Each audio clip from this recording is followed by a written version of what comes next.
Hey everyone, ready for another deep dive? I am. What are we looking at today? Well, today we're tackling something that's been, it's been blowing up online recently. You've probably seen it. Let me guess. Another one of those internet challenges. No, not that. More like like a concept people are talking about. Mhm. It's RCTA. Heard of it? RCTA. Mm-hmm. Yeah, vaguely. It's all over TikTok. Exactly. It seems like it's everywhere these days, but Yeah. it's one of those things where you see the hashtag and you're like, what does that even mean? Right. Like, what are we actually talking about here? Exactly. So that's our mission today. We're going to figure out, like, what is RCTA? Sounds good to me. Where do we even begin with something like that? Well, we've got a pretty interesting mix of sources for this one. First off, we've got a TikTok video that kind of kicked things off. Oh, so we're going right to the source. Yep. It's from a creator called, Oh, cool. Bad. posted it back in November 2022. Okay, so pretty early in the whole RCTA thing. Right. And then to get a bit more, background, we've also got some Wikipedia articles on ethnicity and genome editing. Oh, and race itself. Yeah. That one's a bit of a rabbit hole, I'll warn you. Oh, I bet.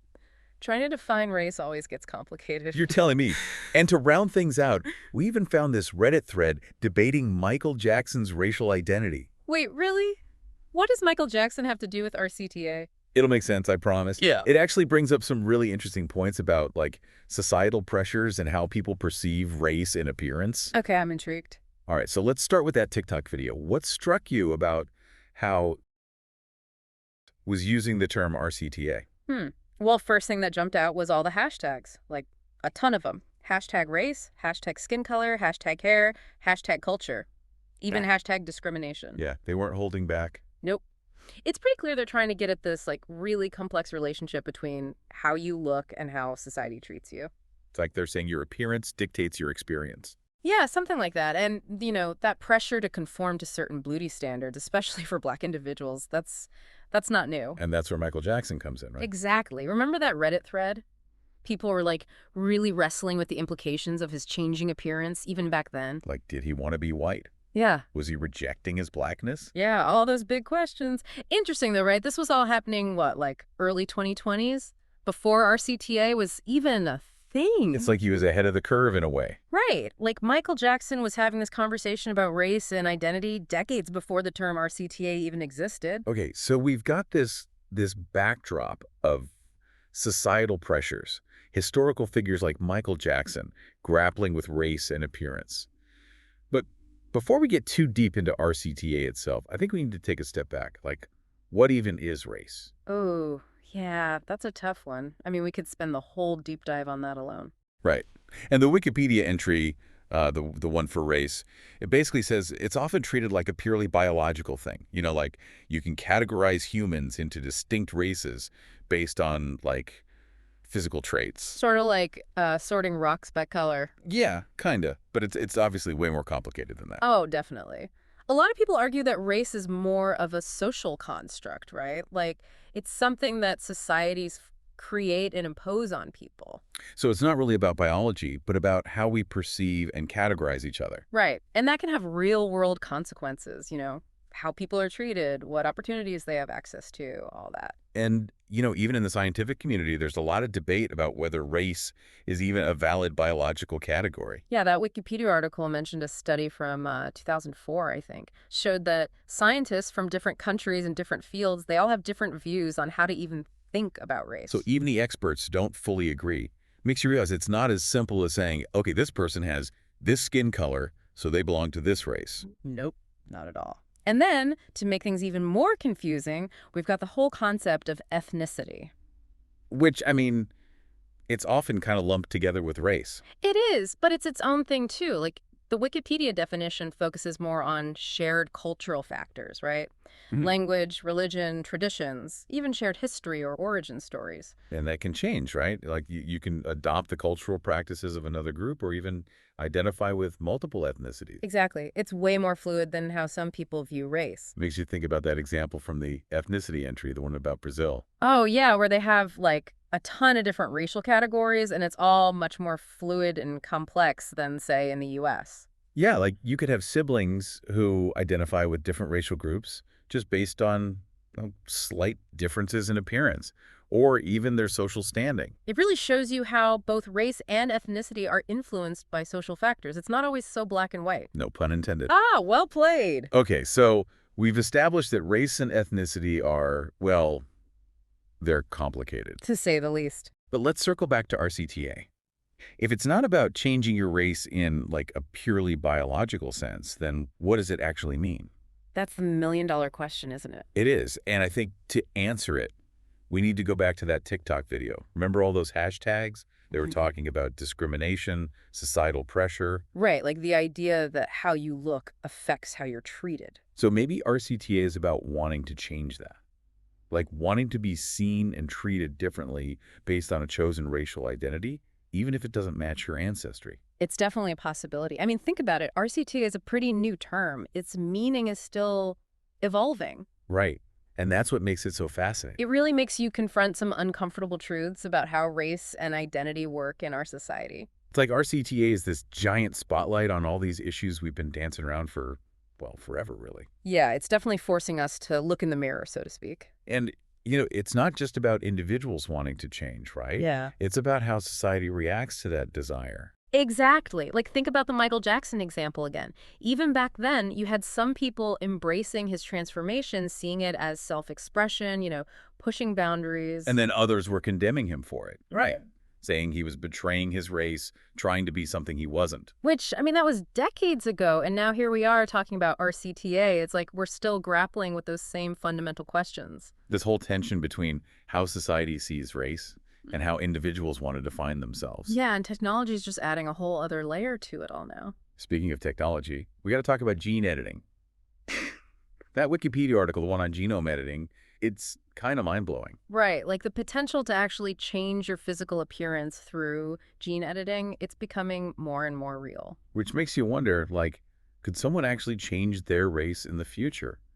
I mean, is that what RCTA is ultimately about? Well, it's not that simple. Like, yeah, CRISPR is this revolutionary gene editing technology. It can do some amazing things. But you're saying it's not like a magic race change button. Definitely not. See, traits like skin color, hair texture, they're not controlled by just one gene. It's multiple genes interacting with each other, plus environmental factors. It gets really complicated really fast. So even if we could identify all the genes involved, it's still a huge leap to actually, like, manipulate them in a way that changes someone's race? Huge leap, and a really ethically murky one. Like, remember that case in China, 2018? Yeah, the scientist, He Jiankui, the one who used CRISPR to edit the genes of those twin babies. Right. That caused a massive controversy, I mean, globally. Yeah. And it really highlighted the ethical concerns around using gene editing on humans, especially when you're making changes that can be passed down to future generations. So it's like we've got this potential future where people could potentially alter their physical appearance, maybe even their race, through technology. Yeah, but it brings up a ton of ethical questions, like who gets to decide what's an acceptable change, what are the potential risks, and then the societal implications. That's a whole other can of worms. It makes you think, like, is RCTA a glimpse into that future? Is it about aligning your physical appearance with your chosen identity, even if it means using technology to get there? That's one way to look at it, but I also think RCTA is about more than just the physical stuff. Right. It's about identity, how you see yourself, how others see you. Exactly. It's about challenging those societal categories, those boxes we try to put people in. Like maybe those boxes don't fit anymore. Maybe not. I mean, think about what we were saying about ethnicity. Those boundaries have always been blurry, always shifting depending on the context. So you're saying maybe RCTA is part of that, like just another example of how our understanding of race and identity is constantly evolving. It's a possibility, right? Like, maybe it's not about erasing those categories altogether, but about making them more flexible, more nuanced. Giving people more agency in how they define themselves. But, I mean, let's be real. Not everyone's going to be happy about that. You're right. Change is always scary, especially when it comes to something as fundamental as identity. Some people are going to push back hard. Think about the backlash against Michael Jackson. Yeah. That was just one person.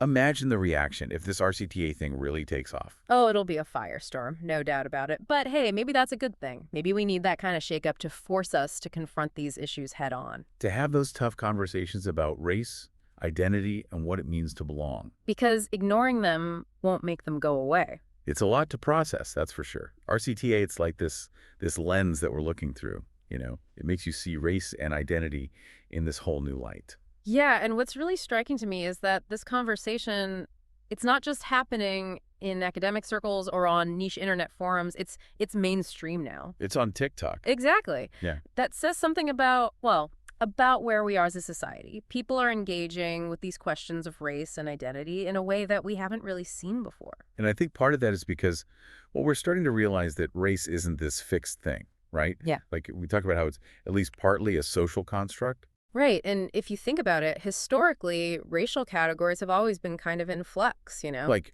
what was considered black or white 100 years ago might be totally different from how we understand those categories today. Exactly. And I think RCTA is kind of pushing us to acknowledge that fluidity, to question those fixed categories. Like, what if those boxes we try to put people in, what if they don't fit And anymore? if we need to like redraw the lines or maybe even get rid of the boxes altogether. It's a radical idea, but it's out there now. And it's interesting how this connects back to our earlier discussion about ethnicity. Right. Like how ethnic boundaries are always shifting and changing depending on the context. Exactly.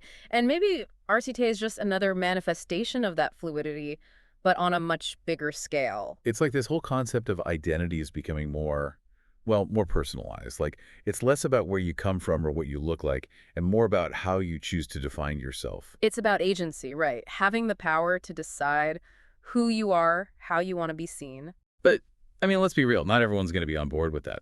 Some Yeah. people are pretty attached to those old categories. Oh, yeah, there's going to be pushback for sure. I mean, look, change is scary, especially when it challenges the core of how we understand ourselves and each other. It makes you think about how people reacted to Michael Jackson. Right. And that was just one person making a personal choice about their appearance. Imagine the reactions if, like, a significant portion of society starts embracing this whole RCTA thing, Yeah, it'd be interesting to see how that plays out. to say the least. But I think it's a conversation we need to have, even if it gets uncomfortable. Because, like we said earlier, ignoring these issues won't make them go away. And RCTA, whether you agree with it or not, it's forcing us to confront some really fundamental questions about race, identity, and the future of our society. So to all our listeners out there, we want to leave you with this. What does RCA make you think about? How does it challenge your understanding of these big, complex ideas? We've just scratched the surface here, and we encourage you to keep digging, keep questioning, keep exploring. Because the more we understand, the better equipped we'll be to navigate this, well, this brave new world we're heading into.